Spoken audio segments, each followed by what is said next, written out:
తెలంగాణ కాంగ్రెస్ శాసనసభాపక్ష సమావేశం కొనసాగుతోంది. సీఎం రేవంత్ రెడ్డి అధ్యక్షతన ఈ సమావేశం జరుగుతోంది. ఈ సమావేశంలో పలు కీలక నిర్ణయాలు తీసుకున్నారు. బీసీ, ఎస్సీ వర్గాలకు సంబంధించి 2 భారీ బహిరంగ సభలను పెట్టాలని కాంగ్రెస్ నిర్ణయం తీసుకుంది. బీసీ కులగణన, ఎస్సీ వర్గీకరణ చేసిన మొదటి రాష్ట్రంగా తెలంగాణ నిలుస్తోందని, ఇందులో భాగంగా సభలను పెట్టాలని నిర్ణయం తీసుకున్నారు. ఈ సభలకు ఏఐసీసీ పెద్దలను కూడా ఆహ్వానించాలని నిర్ణయం తీసుకున్నారు.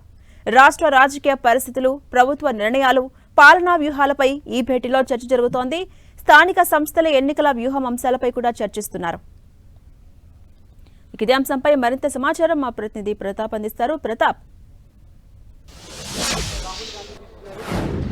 సీఎం రేవంత్ రెడ్డి అధ్యక్షతన కాంగ్రెస్ శాసనసభాపక్ష సమావేశం అయితే ప్రారంభమైంది. ఎంసీహెచ్ఆర్డీ వేదికగా జరుగుతున్న ఈ సమావేశంలో కాంగ్రెస్ పార్టీకి సంబంధించి చాలా కీలకమైన అంశాలు కూడా డిస్కస్ చేస్తున్నారు. అయితే ప్రధానంగా ఇటీవల కాలంలో చూసినట్లయితే కాంగ్రెస్ పార్టీ 2 మైల్ స్టోన్గా చెప్పుకుంటున్న పరిస్థితి అయితే ఉంది. అయితే ఆ 2 కూడా బీసీ కులగణన, అదేవిధంగా ఎస్సీ వర్గీకరణ, ఈ రెండింటి అంశాలకు సంబంధించి కూడా చాలా కీలకంగా, చాలా ప్రతిష్టాత్మకంగా కాంగ్రెస్ పార్టీ భావిస్తుంది. వీటి అన్నింటినీ కూడా ఖచ్చితంగా జనంలోకి తీసుకెళ్లాలి, వీటిని ఖచ్చితంగా కాంగ్రెస్ పార్టీ అచీవ్మెంట్స్గా చెప్పుకోవాలని చెప్పేసి కాంగ్రెస్ పార్టీ భావిస్తుంది. అందులో భాగంగానే ఆ రెండింటికి సంబంధించి బీసీ కులగణన, ఎస్సీ వర్గీకరణ, ఈ రెండింటికి సంబంధించి భారీ బహిరంగ సభలు ఏర్పాటు చేయాలని చెప్పేసి కాంగ్రెస్ పార్టీ ఆలోచన చేస్తుంది. అయితే ఈ 2 కూడా ఎటు పెట్టాలి, ఏం చేయాలనేది కూడా ఇప్పుడంతా కూడా డిస్కషన్ చేస్తున్నారు. ఎమ్మెల్యే అభిప్రాయాలంతా కూడా తీసుకున్న తర్వాత ప్లేస్లు అనేది కూడా డిసైడ్ చేసే అవకాశం ఉంటుంది. ఈ సమావేశంలోగా ఎక్కడ నిర్వహించాలనే దానిపైన ఒక డిసైడ్ చేస్తారు. ఆ డిసైడ్ అయిన తర్వాత మధ్యాహ్నం తర్వాత సాయంత్రానికి ఢిల్లీ వెళ్లి ఏఐసీసీ అధ్యక్షుడిని మల్లికార్జున ఖర్గేని స్వయంగా ఆహ్వానించాలని చూస్తారు. ఏఐసీసీ అధ్యక్షుడితో పాటు పార్టీకి సంబంధించిన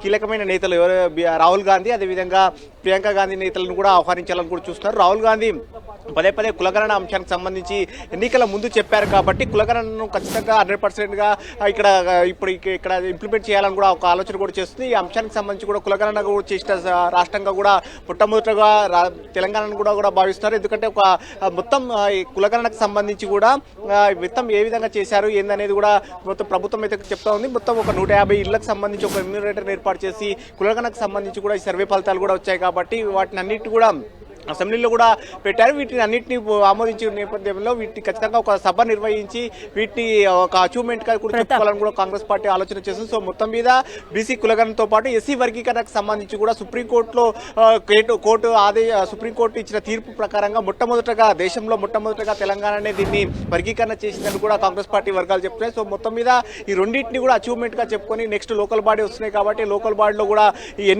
ఈ లోకల్ బాడీ ఎన్నికలకు సంబంధించి కూడా కాంగ్రెస్ పార్టీ తరఫున 42% సీట్లు ఇస్తామని ఇప్పటికే సీఎం రేవంత్ రెడ్డి కూడా చెప్పారు కాబట్టి ఈ అంశాలన్నిటి కూడా జనంలోకి విస్తృతంగా తీసుకెళ్లాలని ఆలోచన కూడా చేస్తున్నారు. చెప్పండి.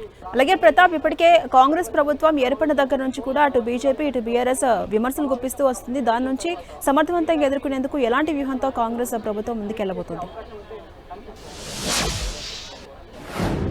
ప్రధానంగా ఈ 2 వాటిపైన కూడా కొన్ని ఆరోపణలు అయితే వస్తున్నాయి. ముఖ్యంగా బీసీ కులగణనకు సంబంధించి కూడా బీసీ వర్గాలకు సంబంధించి సంఖ్య తగ్గించారు, శాతం తగ్గించారని చెప్పేసి చాలా వరకు ప్రతిపక్షాలతో పాటు కొన్ని బీసీ సంఘాలు కూడా దీనికి సంబంధించి కూడా ఆరోపణలు చేస్తున్నాయి. కొన్ని అనుమానాలు కూడా వ్యక్తం చేస్తున్న పరిస్థితి ఉంది. వీటన్నిటి కూడా నివృత్తి చేయడం కోసం ఏ విధంగా చేశాము, ప్రభుత్వం ఎంత విధంగా పకడ్బందీగా చేసిందనే అంశానికి సంబంధించి కూడా సీఎం రేవంత్ రెడ్డి వివరిస్తున్నారు. ఎమ్మెల్యేలకు అందరూ కూడా ఇదే అంశం పైన ప్రధానంగా చెప్తున్న పరిస్థితి ఉంది. వీటితో పాటు ఎస్సీ వర్గీకరణకు సంబంధించి కూడా అంశాలను కూడా అన్నిటి కూడా చెప్తున్నారు. ఈ 2 అంశాలతో కాకుండా కొన్ని వ్యక్తిగత అంటే ఎమ్మెల్యేలకు సంబంధించిన కొన్ని ఇష్యూస్ కూడా కొన్ని ఉన్నట్టుగా కూడా ఇటీవల కాలంలో కొన్ని బయటపడుతున్న పరిస్థితి అయితే కనబడతా ఉంది. ముఖ్యంగా మంత్రుల నుంచి తాము ఎదుర్కొంటున్న ఇబ్బందులు ఏవైతే ఇష్యూస్ ఉన్నాయో వాటి అన్నిటి కూడా డిస్కషన్ చేస్తారా ఏంటనేది కూడా చూడాల్సి ఉంటుంది. ఎందుకంటే ఇప్పుడు శాసనసభాపక్ష సమావేశాన్ని ఏర్పాటు చేసి అన్ని అంశాలు కూలంకషంగా మాట్లాడుకుంటామని కూడా పార్టీ వర్గాలు చెప్తున్నాయి. కాసేపటి క్రితం కూడా మాట్లాడిన మంత్రి పొన్నం ప్రభాకర్ గారు, విప్ ఆది శ్రీనివాస్ గారు, వీళ్ళంతా కూడా ఇదే అంశాన్ని కూడా చెప్పడం జరిగింది. సిఎల్పీలో అన్ని అంశాలను కూడా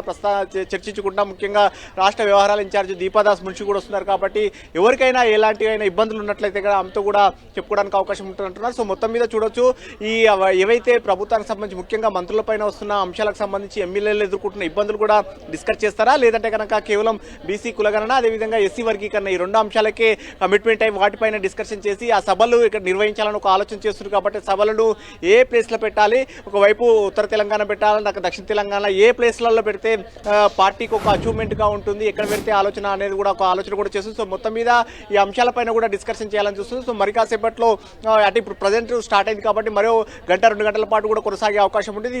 సిఎల్పి సమావేశం ముగిసిన తర్వాత పార్టీకి సంబంధించిన ముఖ్యమైన నేతలు సీఎం రేవంత్ రెడ్డితో పాటు అదేవిధంగా పిసిసి చీఫ్ మహేష్ కుమార్ గౌడ్, అదేవిధంగా రాష్ట్ర వ్యవహారాల ఇన్ఛార్జ్ దీపాదాస్ నుంచి డిప్యూటీ సీఎం బట్టి విక్రమార్క ఈ నలుగురు కూడా ఢిల్లీ వెళ్లి ఏసీసీ అధ్యక్షుడు మల్లికార్జున ఖర్గేతో పాటు ముఖ్యమైన నేతలు రాహుల్ గాంధీ, ప్రియాంక గాంధీని కూడా ఆహ్వానించాలని కూడా చూస్తున్నారు. Right, thank you Pratap.